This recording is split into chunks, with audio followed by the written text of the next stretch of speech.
नमस्कार मेरे प्रिय साथियों।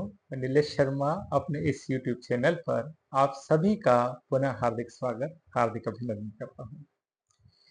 प्रिय साथियों, मैं लगातार आपसे बात कर रहा हूँ कि रत्नों का ज्योतिष में क्या स्थान है, ये किस प्रकार से हमारी भाग्य की उन्नति में सहायक सिद्ध होते हैं।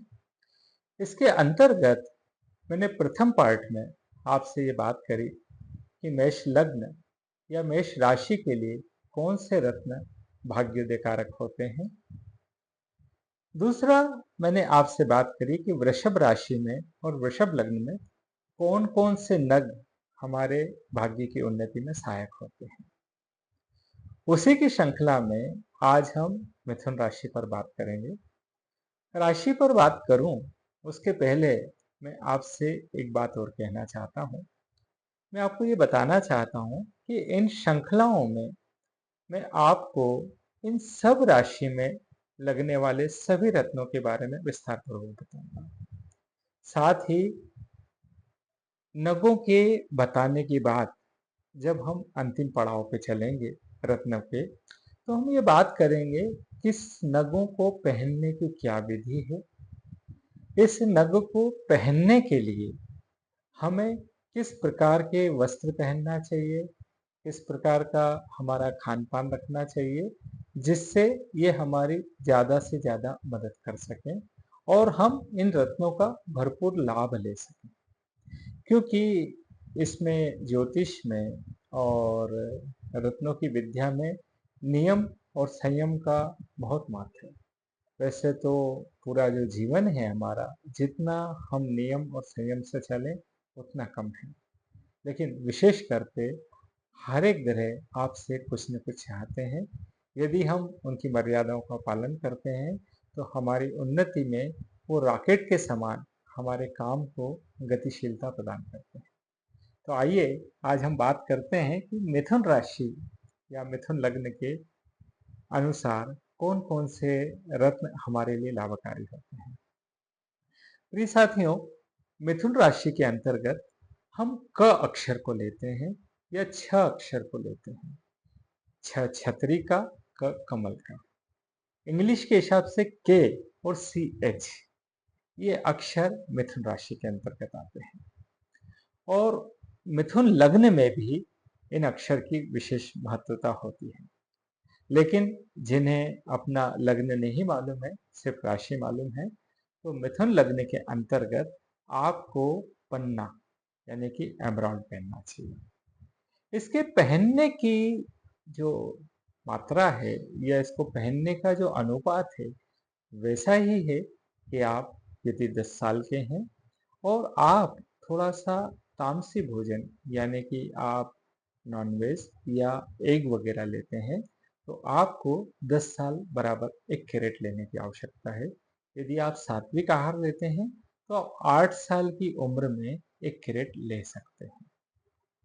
मिथुन राशि वाले अक्सर गणित के पक्के होते हैं। उनका दिमाग मैथ्स का शार्प होता है। वो उंगलियों पे बड़े बड़े हिसाब लिख सकते हैं, याद रख सकते हैं। नींद में उठाकर उन्हें किसी भी तरह का हिसाब पूछा जा सकता है। हास्य, प्रवीणता के, गीत के, संगीत के शौकीन होते हैं, मजाक वाले होते हैं और अपने साथी की यानी कि खुद की पीड़ा से ज्यादा अपने साथी की पीड़ा से दुखी होते हैं। इनकी जो दोस्ती होती है, कई बड़े बड़े उच्च वर्ग के लोगों से दोस्ती होती है, इसलिए उनकी पीड़ा में ये अपने आप को भी पीड़ित महसूस करते हैं। इसलिए इनके दिमाग को शार्प बनाने के लिए इनके लिए एमराल्ड बहुत जरूरी होता है। एमराल्ड यानी कि पन्ना। पन्ना यदि ये चौकोर पहनते हैं, चौकी पहनते हैं, इस प्रकार की चौकी पहनते हैं, तो यह बहुत काम का होता है। पन्ने को सपोर्ट करने के लिए इन्हें पन्ने के साथ हीरा भी लगवा के पहनना चाहिए। यानी कि हीरा पन्ना की युक्ति मिथुन राशि में अति आवश्यक होती है। जैसा कि मैंने बताया कि गणितज्ञ होते हैं, हास्य प्रवीण होते हैं, गीत संगीत के समझने वाले जानकार होते हैं, तो इन्हें खाने पीने का भी शौक होता है। नतीजा इनके पेट में कुछ न कुछ समस्या होती है। तो इसलिए इनको सपोर्ट में एक नग और लगता है, वो लगता है गोमेद या राहु। तो यदि आप मिथुन लग्न के हैं, आप मिथुन राशि के हैं, तो आपको हीरा, पन्ना और गोमेद पहनना चाहिए। यदि हीरे के साथ आप पन्ने को पहन रहे हैं, तो आपको अपनी अनामिका उंगली में उसे धारण करना चाहिए। यदि आप पन्ने और हीरे को अलग अलग उंगली में पहन रहे हैं, तो आप सबसे छोटी उंगली में पन्ने को, उसके बाद वाली उंगली में आप हीरे को धारण कर सकते हैं। गोमेद को आप अपनी मध्य उंगली में धारण कर सकते हैं या गले के लॉकेट में भी पहन सकते हैं।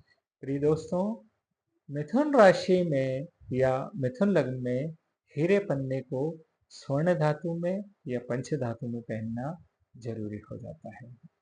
गोमेद को भी यदि हम हीरे पन्ने के साथ पहन रहे हैं, तो पीली धातु में या स्वर्ण में पहनना अति आवश्यक हो जाता है, जिससे कि इनके अनुपात की मात्रा और आपको भाग्य की उन्नति में सही दिशा ये प्रदान कर सकें। इसके बाद हम चलते हैं अगली राशि पर, यानी मिथुन राशि के बाद कर्क राशि पर। कर्क राशि काफी मनोबल बढ़ी हुई राशि होती है। कर्क राशि वालों का कॉन्फिडेंस लेवल बहुत अच्छा होता है। उम्र की 17 साल की उम्र से ही ये लोग धनार्जन करने लग जाते हैं। तो कर्क राशि और कर्क लग्न, इनका भाग्य रत्न जो होता है वो होता है चंद्रमा, यानी कि मोती।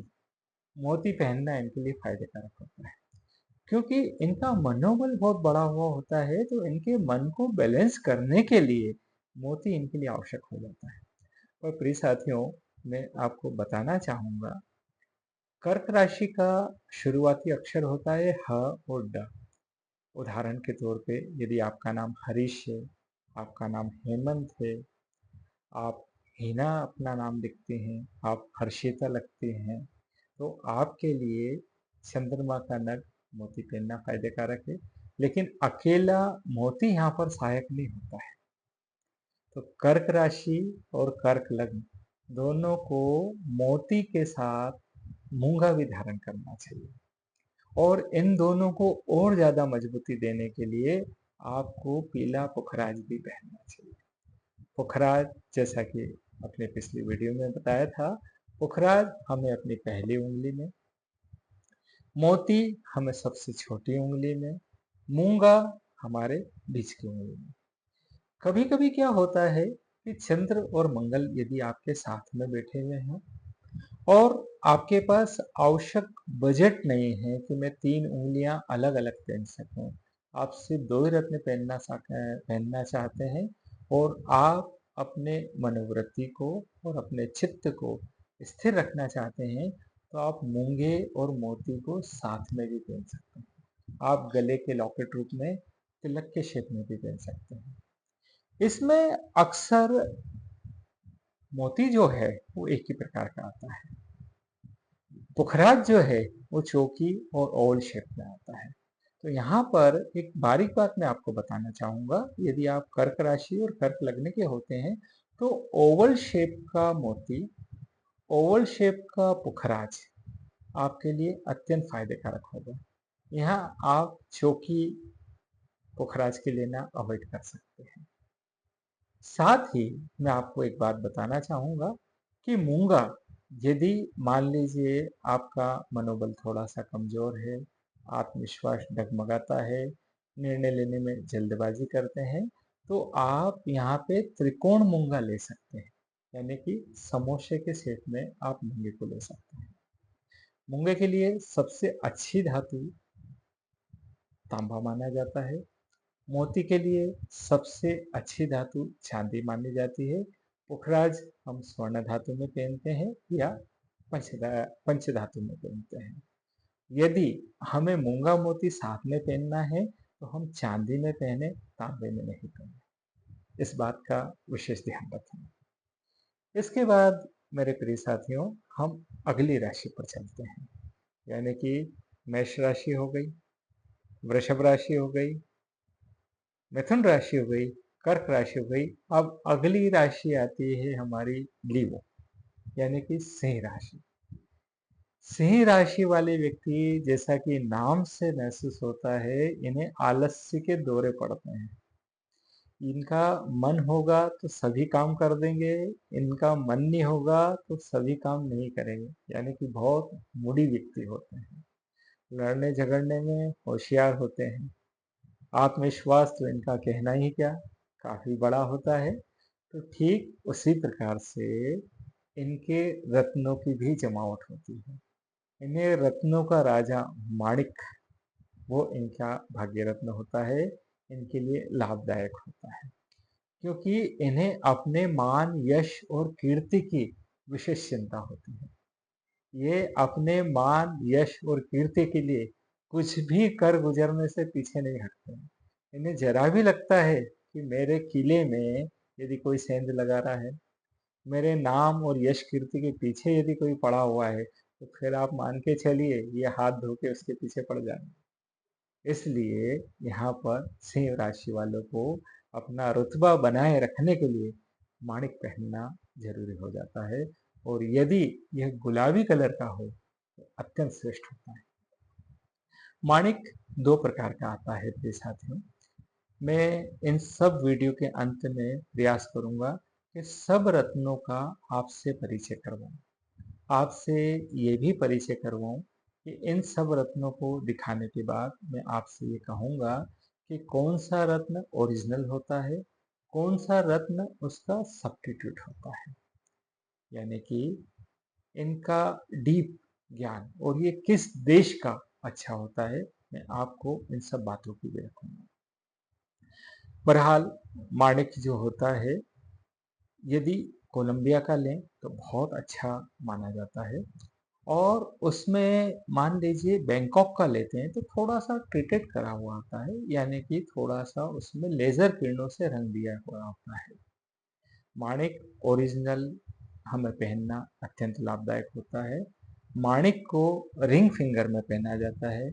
माणिक को हम लॉकेट में, गले में भी सूर्य का लॉकेट बना के धारण कर सकते हैं, या रिंग फिंगर में हम उसको स्वर्ण धातु में धारण कर सकते हैं। यहाँ पर माणिक को सपोर्ट करने के लिए, जैसे मान लीजिए आप विद्वान हैं, लीवो राशि जो अपने आप में सिंह राशि सर्वशक्तिमान होती है, तो यदि उसको सपोर्ट करने के लिए अच्छा मंत्री नहीं रहा, उसके साथ कोई मजबूत मोटा भाई नहीं रहा, तो उसकी नगरी में कुछ न कुछ गड़बड़ हो सकती है। तो मोटा भाई सपोर्ट करने के लिए कौन सा नग है? यहाँ पर वो विशेष नग है पन्ना, यानी कि आपको माणिक के साथ एमराल्ड पहनना फायदे कारक होगा। एमराल्ड भी आप जाम्बियन पहन सकते हैं, कोलंबिया का पहन सकते हैं। कोलंबिया और जाम्बिया में सिर्फ ये फर्क पड़ेगा, कोलंबिया थोड़ा सा डार्क शेड का आएगा, यानी कि गहरे मूंग के कलर का आएगा। जाम्बिया का जो पन्ना है वो एक तरह से मिट्ठू के पांख के कलर का आएगा, यानी कि हल्का सा तोते कलर का, तोते के रंग का कलर का आएगा। तो यहाँ पर आपको डार्क पन्ना पहनना लाभदायक होगा। यदि मान लीजिए आप स्त्री हैं और आप अपने घर के मैनेजमेंट के साथ बाहर का भी मैनेजमेंट संभालती हैं, बिजनेस को भी संभालती है, तो यहाँ पर आपको जाम्बियन पन्ना पहनना फायदे कारक होगा, यानी कि तोते की पांख का पन्ना। माणिक के साथ पन्ना आपके बिजनेस को ग्रोथ देगा, आपके दिमाग को ग्रोथ देगा, और इससे आपकी कार्य क्षमता अद्भुत हो जाएगी। अगर इन दोनों काम को संभालते संभालते आपकी पर्सनल लाइफ में कुछ प्रॉब्लम आ रही है, कभी कभी घरेलू चीजों को लेके परेशानी आ रही है, संतान की उन्नति में, संतान की सेवा को लेके भी आपको तकलीफ आती है, तो यहाँ मैं आपको सजेस्ट करूंगा कि आप इनके साथ पुखराज करें। यानी कि जब राजा के पास सही गुरु होगा, सही मंत्री होगा, तो उसकी राज सत्ता को कोई भी डिगा नहीं सकेगा। उसके काम की क्षमता को कोई भी चैलेंज नहीं कर सकेगा। इसलिए यहाँ पर लियो राशि यानी कि सिंह राशि और सिंह लग्न को पन्ना, पुखराज और माणिक ये 3 रत्न लगते हैं। इनके उपरत्न की अगर बात कहें तो पन्ना का जो सब्स्टिट्यूट होता है वो हरी तुरमुली होता है। हम हरी तुरमुली ले सकते हैं, ओनेक्स ले सकते हैं। माणिक के लिए हम सन सितारा ले सकते हैं और पुखराज का सब्स्टिट्यूट जैसे कि मैंने बताया कि हम सुनहला ले सकते हैं। और कैरेट में जैसा कि मैं पहले बता चुका हूँ आपको 10 साल बराबर 1 कैरेट। यदि आप सात्विक भोजन नहीं लेते हैं तो सात्विक भोजन लेते हैं तो 8 साल बराबर 1 कैरेट। तो इस तरह से हमारा सिंह राशि का दबदबा कायम होता है। सिंह राशि के बाद राशि आती है कन्या राशि। कन्या राशि जैसा कि नाम से हमें पता लगता है श्रृंगार प्रिय होते हैं, शौकीन होते हैं, हास्य और विनोदी होते हैं। इन्हें बनने संवरने का शौक तो होता ही है। गीत संगीत साज सज्जा मान सम्मान रुतबा एक्सटीरियर इंटीरियर डिजाइनिंग इन सब का इनको काफी शौक होता है। कहीं भी इस चीज में कुछ कमी आती है तो इनकी बर्दाश्त से बाहर हो जाता है। यानी कि नाम रुतबे के साथ साथ अपना शो और बाहरी आवरण इनके लिए बहुत जरूरी होता है। तो यदि आप कन्या राशि के हैं, कन्या राशि के साथ साथ आप कन्या लग्न के हैं, तो इन दोनों को, कन्या राशि को और कन्या लग्न को, आपको एमरोल्ड जरूरी होता है यानी कि पन्ना जरूरी होता है। और पन्ने के साथ आप जो है डायमंड का उपयोग कर सकते हैं। यदि आप चाहें तो इनको अलग अलग भी पहन सकते हैं।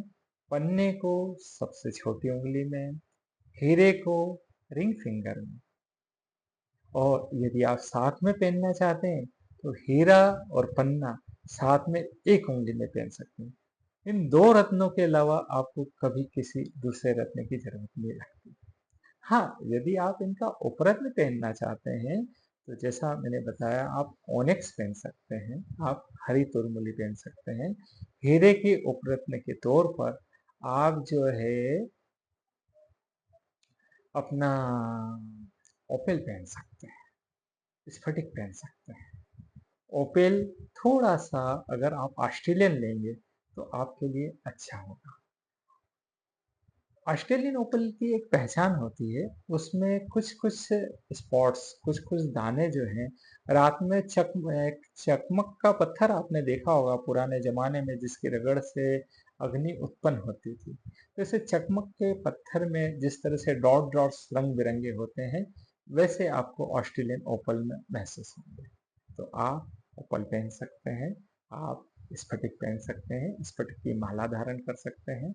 और पन्ना तो जैसे मैंने कहा कि यदि आप घर का और बाहर का दोनों काम करते हैं तो आपके लिए जाम्बियन अच्छा है। यदि आप सिर्फ बिजनेस देखते हैं, घरेलू काम नहीं देखते हैं, तो आप जो है कोलंबिया का डार्क शेड का पन्ना पहने और यदि उसके आसपास डायमंड लगाते हैं तो अति उत्तम होगा। डायमंड में ये जरूर है कि डायमंड में मान लीजिए कि आप 30 साल के हैं तो आपको, और अखंड डायमंड पहनते हैं यानी कि डायमंड का एक पीस पूरा पहनते हैं, तो आपको 1 कैरेट 30 साल की उम्र के लिए चाहिए। लेकिन आप छोटे छोटे पीस में अगर डायमंड को लेते हैं, बारीक बारीक पीस में आप डायमंड को लेते हैं, तो आप 2 कैरेट तक भी डायमंड पहन सकते हैं। क्योंकि डायमंड जितना बड़ा लेंगे, जितना अक्खा पीस लेंगे यानी कि पूरा पीस लेंगे, अखंड लेंगे, वन शेप में लेंगे, उतना महंगा आएगा। जितना छोटे से छोटा लेंगे, जितना बारीक शेप लेंगे, उतना सही आएगा। तो प्रिय दोस्तों, ये मैंने आपको बात करी मेष राशि से लेकर आज कन्या राशि तक। अब मैं सोचता हूँ इतनी बात इस वीडियो में काफी है। इसके बाद हम अगली राशियों के बारे में, जैसे कि तुला राशि, स्कॉर्पियन यानी कि वृश्चिक राशि, वृश्चिक राशि के बाद धनु राशि, मकर राशि, कुंभ राशि और मीन राशि, प्रयास करूंगा कि इसके बाद वाले वीडियो में मैं आपको बाकी राशियों के बारे में चर्चा करूँ। इनके बाद हम एक पार्ट और बनाएंगे जिसमें हम इस बात की बात करेंगे इनको पहनने की विधि क्या है, कौन से मंत्रों के साथ इनको पहने। इसके बाद मेरा ये भी प्रयास रहेगा कि मैं हर रत्न को प्रत्यक्ष रूप से आपको दिखाऊं, आपको ये भी पहचान कराऊं कि कौन सा ओरिजिनल होता है, कौन सा कलर थेरेपी होता है। तो इन दोनों नगों की जब आपको पहचान होगी, हमें कहाँ से खरीदना चाहिए, किस प्रकार का खरीदना चाहिए, और हमें कौन-कौन से दिन इनको धारण करना चाहिए, हम इस विषय पर काफ़ी बात करेंगे। प्रिय मित्रों, ये वीडियो आपको कैसा लगा? आप मुझे अपने कमेंट्स बॉक्स में ज़रूर बताइए। आपका प्रेम और इसमें लगातार मुझे मिल रहा है और हम नित नए सोपान पर आगे बढ़ते जा रहे हैं। तो हम अगली वीडियो में फिर आपसे जल्दी मिलेंगे। जब तक मुझे इजाज़त दें और अपना स्नेह बनाए रखें। आपका दिलीप शर्मा।